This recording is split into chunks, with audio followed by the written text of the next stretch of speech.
There can be no middle way in dealing with transgenderism. It is all or nothing. If transgenderism is true, if men really can become women, then it's true for everybody of all ages. If transgenderism is false, as it is, if men really can't become women, as they cannot, then it's false for everybody too.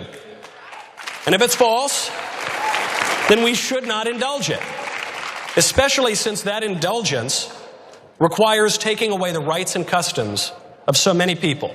If it is false, then for the good of society, and especially for the good of the poor people who have fallen prey to this confusion, transgenderism must be eradicated from public life entirely.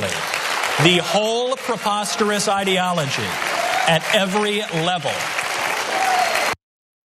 You got folks in there clapping their hands. They don't even know what this dude is saying. Do y'all understand what this man is saying? So it's our transgender sisters and brothers and family and friends today. Who is it going to be tomorrow? What you just watched was Daily Wire, Michael Knowles calling for transgender genocide. He said it must be eradicated. Those were his exact words. This is what this dude just said. This is what he said. And the elimination, eradication of transgender people of all ages. Knowles is articulating a position on trans rights that is rapidly becoming normalized on the right. Now, his reason for saying what he said was even worse. Watch this from February. That's what the transgender activists say. They say, forget about biological sex. My gender expression doesn't have to have anything to do with my biological sex. Okay, well then there can't be a genocide. That refers to genetics. But furthermore, nobody's calling to exterminate anybody, because the other problem with that statement is that transgender people is not a real ontological category. It's not a legitimate category of being. Professor, I'm gonna just let you jump in here. If people just can see your reactions while all this stuff is playing, just go ahead, jump right on in. Just as a professor that has done a little bit of reading on postmodernity and post-structuralism, I'm just curious, what literature has he read on ontology?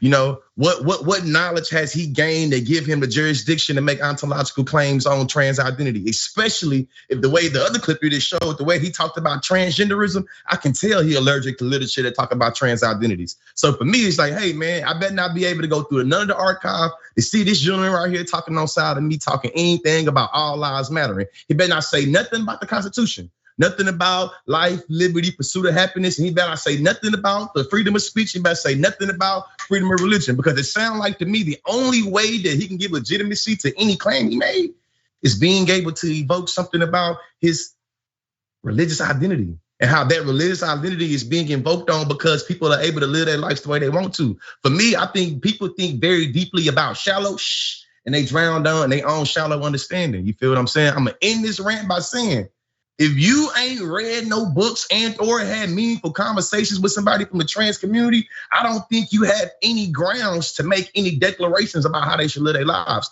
or their existence in public life. There it is. There it is. And he doesn't know what the definition of genocide is either. And that's really simple because before he even get deep into what you're talking about, the brother needs to just educate himself. Well, you know what? He ain't a brother. He's a dude. Please forgive me because I want to cuss right now. This is horrible because, as I said, it's our transgender sisters, brothers, family, and friends today. Who are they becoming after next? There's something wrong with this kind of mentality. And Professor Lee, I love how you said he better not quote the Constitution about liberty for all. You know, liberty for all means all, or is it only the people that he thinks are deserve liberty and justice? Yeah, I think that's what this is what these folks are up to. So the reaction on Twitter was massive and people were quick to call out this alarming stance, and it is alarming. And even when I looked at that audience, I did see some folks, not everybody was clapping, far too many people were clapping, but some people were looking very uncomfortable with some of that stuff that he was saying in that audience. I will say that. Now, maybe that's just me being hopeful, but I did see some of those people. Now, a senior reporter at HuffPost, they put out this tweet. Take a look at this. Transgenderism must be eradicated from public life entirely. Daily Wire host Michael Knowles says at CPAC to cheers in the middle of a straight up eliminationist anti-trans tirade. F this shit. Yeah, that right there. I wanted to say that F word so badly, but I controlled myself. And to which Parker Molly chimed in, adding, "Hey, this is really scary. And I wish the to keep insisting that there aren't any major legislative attacks on trans people of all ages helping right now. Talking about you at Jonathan Chait would stop lying about that. Things are getting very bad." So Molly was right, Mathis were right as they are laying this out. This shows that in the past year, anti-trans bills were not meant to protect children as they make the claim. That's what they claim in a lot of the stuff that they're doing. It wasn't that. It was meant to push a hateful agenda to eliminate a group of people. That's really what this boils down to for these people. And as we move deeper into the legislative cycle, we must begin to take stock of what is happening in states all across this country. Again, transgender sisters and brothers and family and friends today, who will it be tomorrow? Let's take a look at this map right here that shows you in a color-coded way what is happening in terms of anti-trans legislation. The exclamation points that you see, imminent potential to raise risk category.